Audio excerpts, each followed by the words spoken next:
Building a high performing team is never easy. It requires vision, strategy, effort, and constant nurturing. But with the right approach, it can definitely be achievable. That's all we know. Now, here's a brief summary of why it's a challenging portfolio and how to make it easier.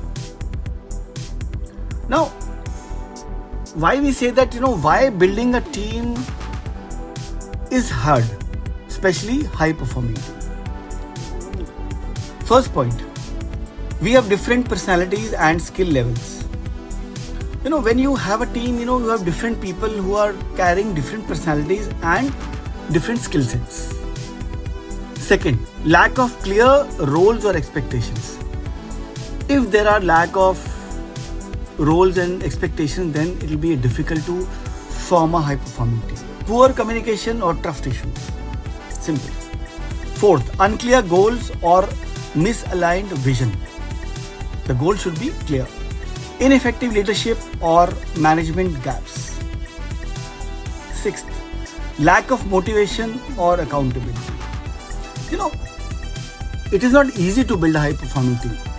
You have to have a lot of motivation and accountability.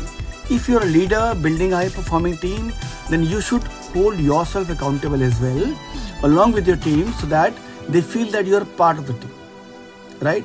You're not just delegating the task but also part of the team, and you are also working hand to hand along with your team. That's very important. Seventh point, resistance to feedback or change. Now, if you're doing something wrong, and what if your team member gives you a feedback? You should adaptable enough to accept that feedback. You should resist. You should have that power to resist that feedback or change, right? That is very important because change will bring you a lot of more comfort and trust within your team. Now let's understand what makes it easier, the key steps, right? First, hire for attitude, train for skill. Hire for attitude, train for skill means a lot. Look for people with the right mindset. Skills can be taught. Understood?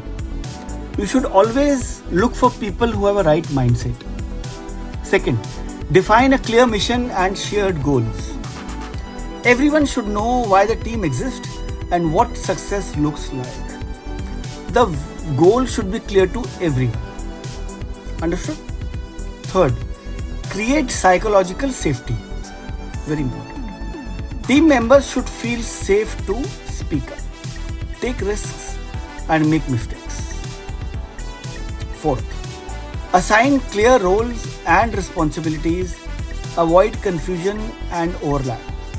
This means let each member own their domain, unless they will not be able to perform better. Fifth, foster continuous feedback and learning. Encourage honest feedback and regular team reflections.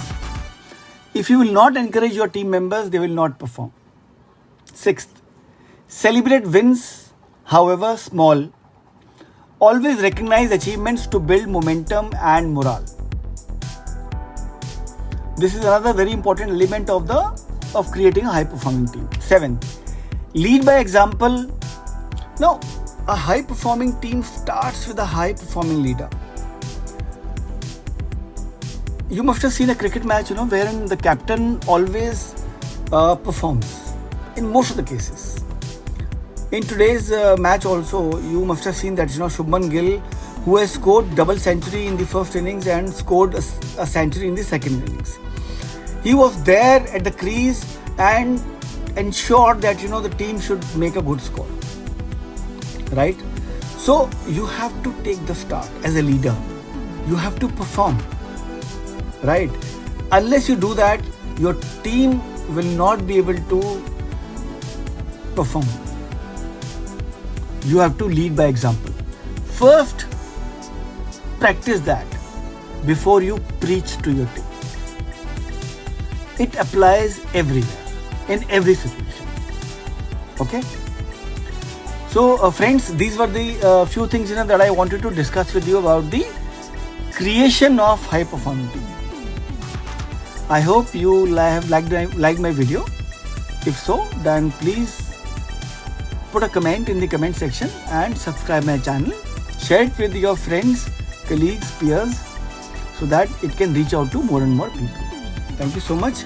Take care. Have a nice day.